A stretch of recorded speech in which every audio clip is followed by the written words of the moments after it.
सबसे पहले आप सभी को नमस्कार, बहुत बहुत स्वागत आप सबका।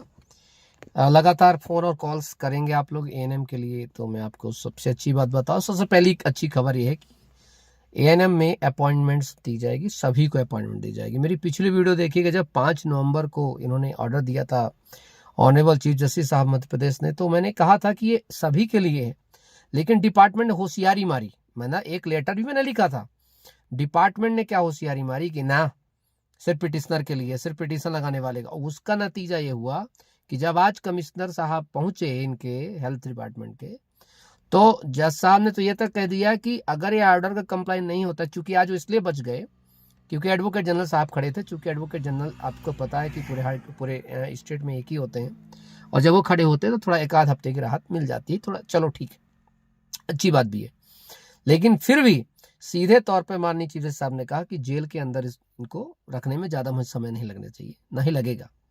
और ये ऑर्डर 2 हफ्ते के अंदर, अभी आपके लिए बता दूं, फिर से जो है लोग पब्लिश करेंगे, तो जितनी भी याचिकाकर्ताओं का या ना कर्ताओं का कोर्ट गए हो नहीं गए हो, ऑर्डर है। तुमसे अब कोई याचिका तो पूछेगा ही नहीं गलती से भी।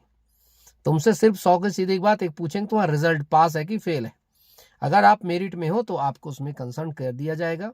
हाँ, जरूर एक बात, बहुत महत्वपूर्ण बात है, सारी एएनएम जरूर सुनेंगे इस बात को लेकर के, क्योंकि आप लोग कॉल करेंगे, पूछेंगे बार बार मुझसे कि क्या सर जो एसएलपी इन्होंने फाइल की है सुप्रीम कोर्ट में स्टे लगाने के लिए ऑर्डर में, तो क्या सही है या गलत है। देखो, सुप्रीम कोर्ट में जा सकती सरकार, जाना चाहिए, उसकी मर्जी है।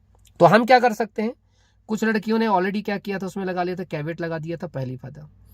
हम सभी जितने भी याचिकाकर्ताएं हैं, जो नहीं हुए याचिकाकर्ता, अब तो चूंकि सबके लिए हो गया ऑर्डर, चूंकि उस ऑर्डर में एक कंडीशन है, 2 हफ्ते के अंदर और इनको ज्वाइनिंग देनी है। अगर 2 हफ्ते के अंदर तुम स्टे ले आए तो ठीक, कोई बात नहीं। तो हमें कुछ भी करके स्टे नहीं होने देना है, नहीं समझे।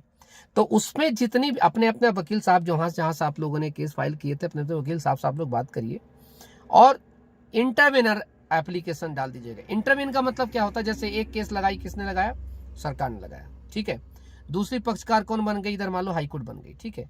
तो इंटरवेन का मतलब होता है बीच में जो प्रभावित होने वाला पक्षकार है वो भी अपनी याचिका नहीं होती, एक एप्लीकेशन लग के थ्रू उसमें जुड़ सकता है कि नो, ये इन्हें स्टे नहीं मिलना चाहिए। कि स्टे ना मिलने के 3-4 ग्राउंड है। पहला, ये किस ऑर्डर को स्टे लेने गए हैं, अप्रैल वाले ऑर्डर को, जिसको एग्जीक्यूट करवा दिया गया है, मतलब जिसमें अपॉइंटमेंट हो चुकी है। और जब कहा जाता है, जनरली सिद्धांत ये है कि अगर कोई ऑर्डर हुआ है, अगर उसको एग्जीक्यूट करा दिया गया, तो एग्जीक्यूट कराने के बाद फिर आप उसमें स्टे आपको मिलना संभव नहीं होता है ना।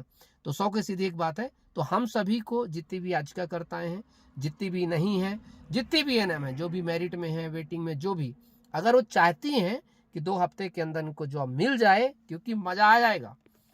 आज कमिश्नर साहब को पता चल गया कि ऊंट कितना भी चल ले, पहाड़ के नीचे जब आता तो पता चलता है। आज उनको अच्छे से समझ में आ गया इस बात का कि अगर ऑर्डर कंप्लाई नहीं होगा तो मेरे को मध्य प्रदेश में कोई नहीं बचा सकता जेल भेजने से। उन्होंने साफ तौर कहा है, ठीक है, कोई नहीं बचाएगा आपको। और वो अब समझ गए हैं। और हमारी ड्यूटी बनती है कि हम सभी लोग मिल करके इंटरव्यू एप्लीकेशंस की तैयारी कर लें। अपने अपने वकील साहब लोगों से आप लोग संपर्क करिए, कंसल्ट करिएगा, और 2 हफ्ते के अंदर आप लोग अपनी जॉब पाइए। खुश रहिए, मस्त रहिए। जय हिंद, जय भारत, टेक केयर, बाय।